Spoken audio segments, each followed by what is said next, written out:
Sekitar 10 tahun lalu sebelum masa saat ini, wilayah Los Angeles, Amerika Serikat hancur terkena ledakan nuklir yang disebabkan kerusakan pada sistem AI robotik. Lalu pada akhirnya pemerintah Amerika melarang dan akan memerangi para robot yang masih ada, serta menghancurkan tempat yang masih melakukan pembuatan robot itu sendiri.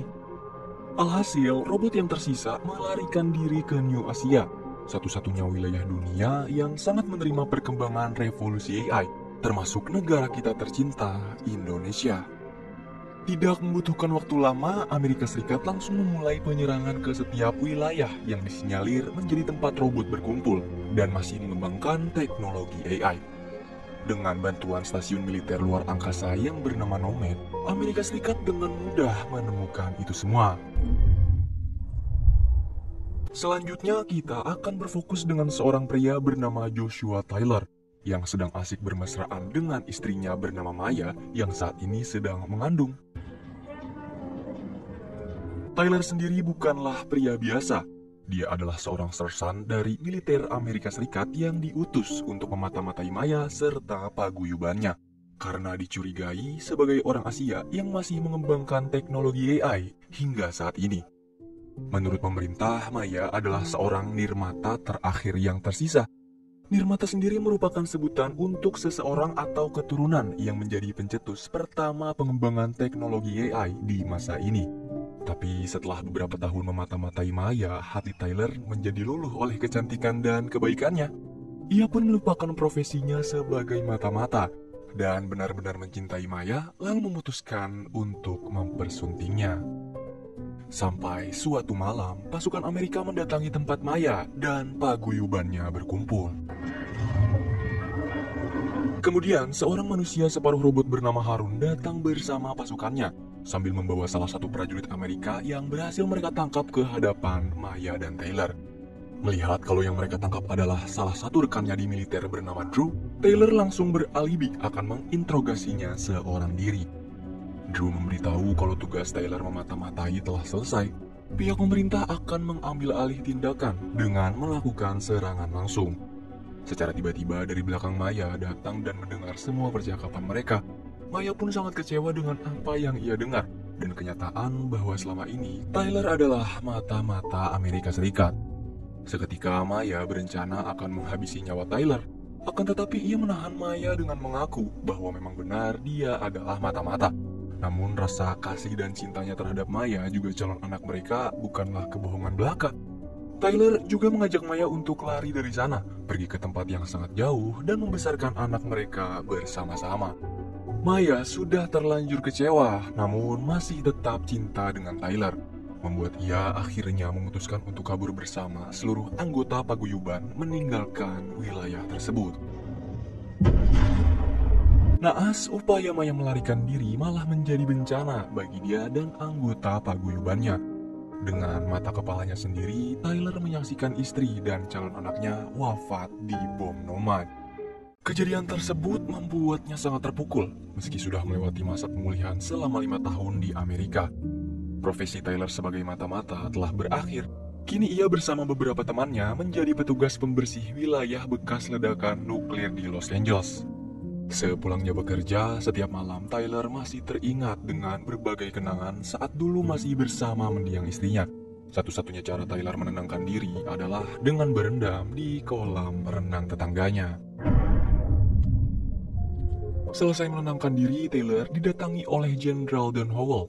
Kedatangan mereka kemari untuk kembali mengutus Tyler melakukan misi lain, yaitu melakukan penyerangan ke wilayah New Asia lain yang disinyalir menjadi tempat pengembangan teknologi AI terbesar.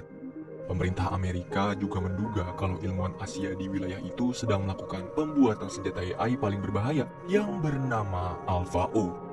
Awalnya Tyler menolak karena ia masih trauma setelah menjalin misi sebelumnya yang berbuah tragis sebab wanita yang ia cintai wafat. Akan tetapi Howell memberitahu kenyataan yang sangat mengejutkan Tyler. Jadi sesuai dengan rekaman yang ia dapat dari pesawat militer luar angkasa Nomad, memperlihatkan jika Maya, Harun, dan anggota paguyuban lain masih hidup di wilayah yang akan menjadi Tyler jalani misinya. Tanpa banyak basa-basi lagi, Tyler pun menerima misi tersebut dengan tujuan menemui Maya dan membuka lembaran baru untuk hidup bersama-sama selamanya. Di malam selanjutnya terlihat jika Tyler Howell bersama pasukan pilihan jenderal sudah berada di pesawat menuju wilayah New Asia untuk melakukan penyerangan secara langsung. Howell kembali mengingatkan jika misi kali ini tidak membutuhkan waktu terlalu lama. Mereka dimintai mendatangi sebuah desa, menemukan lab teknologi AI, dan menghancurkan senjata Alpha O. Kemudian setelah semua tugas itu selesai, mereka bisa kembali pulang. Dipimpin seorang militer yang akan kita panggil kapten, pesawat pun menurunkan mereka di tengah ladang. Dan kapten langsung membagi tugas kepada mereka masing-masing. Ia menempatkan salah satu prajurit sebagai informan di pinggir desa, sementara lainnya menyergap sebuah desa kecil. Dengan kejam, kapten mengancam salah satu anak menggunakan anjing peliharaannya agar ia menunjukkan lab AI yang tersembunyi. Setelah menemukan pintu ruang bawah tanah itu, kapten menyuruh para pasukan masuk dan menghabisi siapapun yang mereka lihat di dalam. Namun, diam-diam Tyler memasuki ruang CCTV untuk mencari keberadaan Maya. Dan tanpa disangka-sangka, ia mendapati sosok Maya berada di salah satu ruangan lab tersebut. Akan tetapi, setibanya di sana, Tyler sama sekali tidak menemukan Maya dan justru menyaksikan pembantaian yang sangat mengerikan dilakukan oleh pasukan Amerika terhadap para ilmuwan AI Asia. Di sisi lain, salah satu prajurit yang diutus menjadi informan memberitahu kapten bahwa polisi setempat telah tiba di desa. Ia mengulur waktu dengan berpura-pura menyerah dan melakukan penyerangan, selagi kapten menerobos masuk ke dalam ruangan yang terkunci. Melihat keamanan yang ketat dari ruangan ini, kapten meyakini jika ini adalah tempat ilmuwan Asia menyimpan senjata Alpha O. Lalu kapten pun meminta Taylor dan salah satu rekannya meretas sistem keamanan, selagi ia bersama prajurit lain menahan kedatangan polisi setempat. Rekan Tyler meminta ia menunggu dan berjaga selagi kapten dan pasukan lain menghadapi polisi setempat. Tetapi setelah terbuka, Tyler justru mendengar tipis suara tawa anak kecil berasal dari dalam sana. Dengan rasa penasaran, ia pun masuk ke dalam. Dan benar saja, Tyler terkejut setelah mendapati bahwa senjata Alpha O ternyata adalah seorang anak kecil. Salah satu ilmuwan tiba-tiba datang menodongkan senjata ke hadapan Tyler dan menyuruh itu bocah kabur dari ruangan ini. Tetapi saat Taylor coba menenangkannya dengan berkata bahwa dia hanya mencari seseorang bernama Maya, ilmuwan ini justru menembak Taylor dan membuatnya tersungkur lemas. Sang bocah berhasil selamat sampai ke permukaan. Ini adalah kali pertama ia bisa keluar dan melihat dunia. Tetapi hal pertama yang harusnya menjadi momen bahagia justru berbalik. Ia diperlihatkan dengan pertempuran yang sangat tragis, di mana pasukan Amerika melakukan berbagai upaya demi menghabisi polisi AI setempat. Di samping itu, kapten memberitahu Howell jika Taylor sedang berada di ruangan lab yang menjadi tempat senjata Alpha O disembunyikan. Karena mendapatkan senjata tersebut adalah tujuan utama misi ini, Howell pun berencana akan menjemput Taylor di sana. Akan tetapi, semua itu bersamaan dengan serangan polisi setempat yang berhasil meledakkan pesawat mereka. Peperangan ini pun berakhir dengan satu tembakan rudal yang diluncurkan oleh Nomad dan menghancurkan apapun yang ada di bawahnya. Beruntung Taylor masih bisa selamat. Ia hanya pingsan dan mendapat beberapa luka kecil di tubuhnya. Sebangunnya dari pingsan, Taylor mendapati bocah Alpha O masih menunggu dengan melemparinya batu. Taylor yang nampak tidak terlalu peduli langsung kembali ke tempat peperangan semalam dan coba menghubungi markas melalui radio dari salah satu rekannya yang dalam keadaan kritis. Setelah itu, Taylor membawanya ke entah kemana. Yang jelas semenjak kejadian semalam, Taylor terus saja diikuti oleh bocah Alpha O kemanapun ia pergi. Dan sekarang, Movie Rastis akan membawa kamu untuk mengenal lebih jauh tentang kebenaran si bocah Alpha O ini. Alpha O, sebuah julukan yang diberikan pihak pemerintah kepada senjata paling berbahaya berteknologi AI yang ternyata adalah seorang bocah. Alpha O sendiri adalah seorang bocah yang ternyata hasil rekayasa ciptaan Maya, istrinya Taylor. Dan yang paling mengejutkannya lagi adalah Alpha O merupakan anak kandung Taylor yang sengaja diciptakan Maya menggunakan pemindai embrio manusia yang dibuat sedemikian rupa agar mirip dengan ayahnya.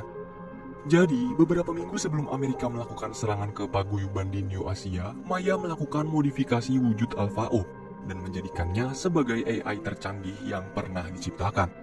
Tidak seperti AI pada umumnya, Alpha O diciptakan dengan kemampuan yang bisa melakukan telekinesis ke semua sistem serta mengendalikan itu semua semaunya. Tapi untuk saat ini karena Alpha O masih bocah, jadi dia hanya bisa mengaktifkan dan menonaktifkan sistem aja. Selain itu, Alpha O juga bisa belajar sistem baru dengan mudah dan sangat cepat. Sebagai contoh, dia yang awalnya tidak bisa berbicara, kini mengerti setiap kalimat dari berbagai bahasa, hanya dengan melihat sistem milik mesin penerjemah. Akan tetapi, semua kenyataan tersebut sama sekali belum diketahui nih oleh Taylor. Ia terlalu berambisi untuk mencari keberadaan Maya dan terus saja menanyakannya kepada Alpha O. Apalagi pas ngeliat kalau itu bocah bisa ngegambar sebuah ukiran yang sama seperti tato milik Maya. Secara tiba-tiba, Taylor mendapat telepon dari Howell yang menanyakan, apakah senjata Alpha O bersamamu?